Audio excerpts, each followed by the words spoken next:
Emotional exhaustion isn't the same as burnout, even though people use the words interchangeably and the difference matters for what you should actually read. Burnout, as I talk about it, is usually about overextension, too much output for too long with too little recovery. Emotional exhaustion is more specific. It's what's left after you've spent yourself on other people's feelings, often for a long time, often without much acknowledgement.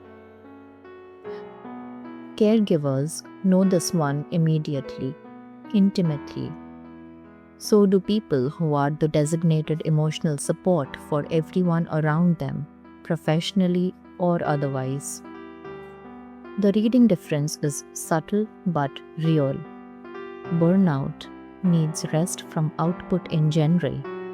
Emotional exhaustion needs something that doesn't ask you to feel anything on its behalf. Not even the feelings a normally gentle book would ask of you. No grief to witness, no character's pain to hold, even tenderly.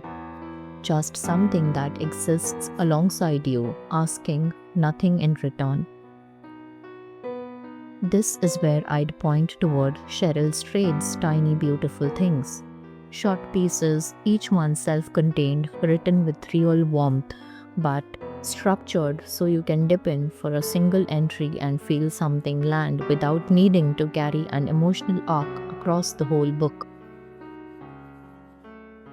I would also reach for nature writing here, specifically the kind with very little human drama in it.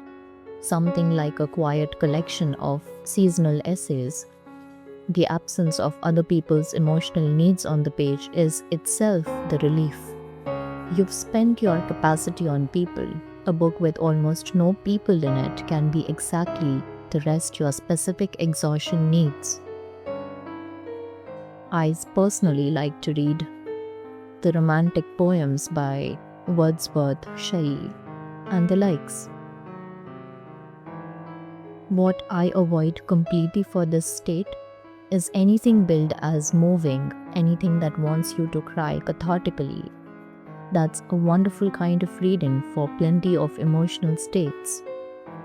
For exhaustion specifically, it's just one more emotional withdrawal from an account that's already empty.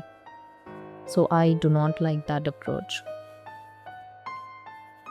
So tell me, if you were emotionally exhausted, what would your goal be? What would you like to feel? What would you like to read? Would you have the energy to write?